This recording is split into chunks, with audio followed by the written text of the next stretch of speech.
Back now on Bay Sunday, our next guest started writing about 6, 7, 8 years ago, he says, but has since produced a number of short stories, 2 novels, working on a third as we speak. He chatted about his first book, Uncle Otto, with us here on Bay Sunday, and is now ready to talk about novel number 2, which is getting big-time reviews, centered in post-Civil War Tennessee's. Wayfarers tells a story of love, hate, and redemption as 2 young boys become men, one a slave, the other son of a plantation owner, growing up together as best friends, and much more in a gay relationship that tries to endure the heavy times of the late 1800s. Pleased to welcome Winfred Cook. How are you? Oakland native. Good to have you on board. Thank you. Thank you. Well, you tackle 2 pretty tough themes. I mean, let's go ahead 140 years now. You know, homosexuality and white versus black. I mean, even to this day, that's a pretty 2 touchy subjects. And you go back 140 years. Yeah, well, that was my drive. That's what I wanted to explore, that possibility. And I didn't want to do it. I didn't want to do it with the servant or the oppressor being forced into a relationship. I wanted it to be kind of a mutually achievement or thing for each one of them. And as young men, they were young children. They had a close bond, and then they were pulled apart. And one was thrust into slavery, and the other one went on a journey to New York to try to find his uncles, who said they would help him if he needed help for anything, to see if he could find the one thrown into slavery, and his nana, which was his wet nurse. So they went on these journeys, these spectacular journeys, which is basically what the book is about. Right. Their journeys. That's why Wayfarers was chosen for the name, because of their... And they eventually meet, and that's Daniel and Jerry, your 2 key characters. Yeah. Excuse me. Yeah, they are, I say it's destiny that they go these routes and eventually cross paths again as young men, young adults in their early 20s. And the idea for the book, this is, where did that come from, and how did you develop the characters? You said you, off camera, you woke up every day and you just sat down at the computer? Yeah, you sit down and you write, and you follow the characters, actually. You know, you develop them and you give them who they are, the personalities, and then you speak for them. You just, you know, and I had no idea before I wrote it.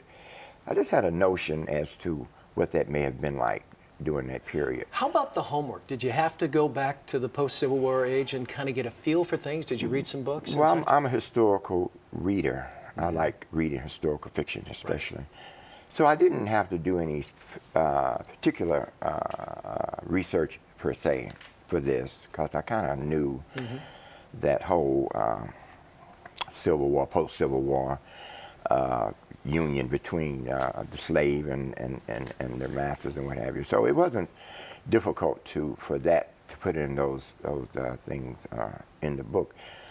But it unfolded. I don't know how to explain it. It just unfolded. Like I get up in the morning, like you said, and I sit down and I pick up where I left off. And you really don't know the next sentence until you write it. What's been the response? Because I mean, people. Unputdownable, I think it's not a word, but I saw that a lot. A lot of folks just loved it. Right. Well, I've gotten great reviews for it. It's,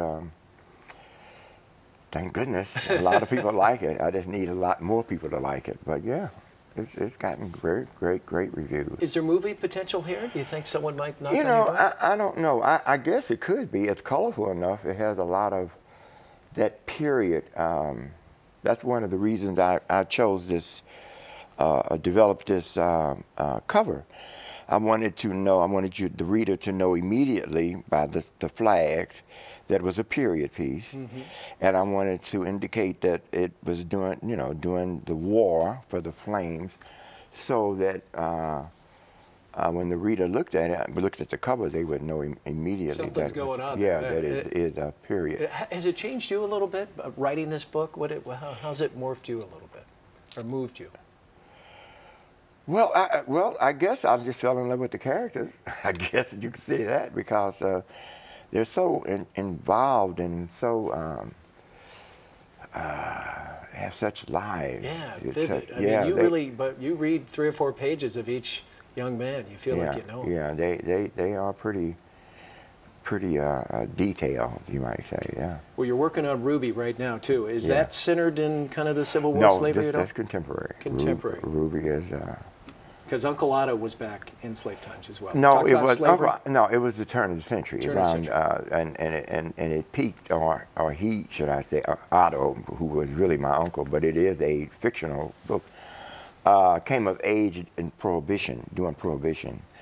So he had a time of it. All right. Well, we wish you all the best. Well, Winfred, thanks for coming in. Thank and you. best of luck with the book. If you'd like to buy or learn more about Wayfarers or any of the other of Winfred's books, go to winfredcook.com. Nice and easy. Don't go away. More Bay Sunday right after the break.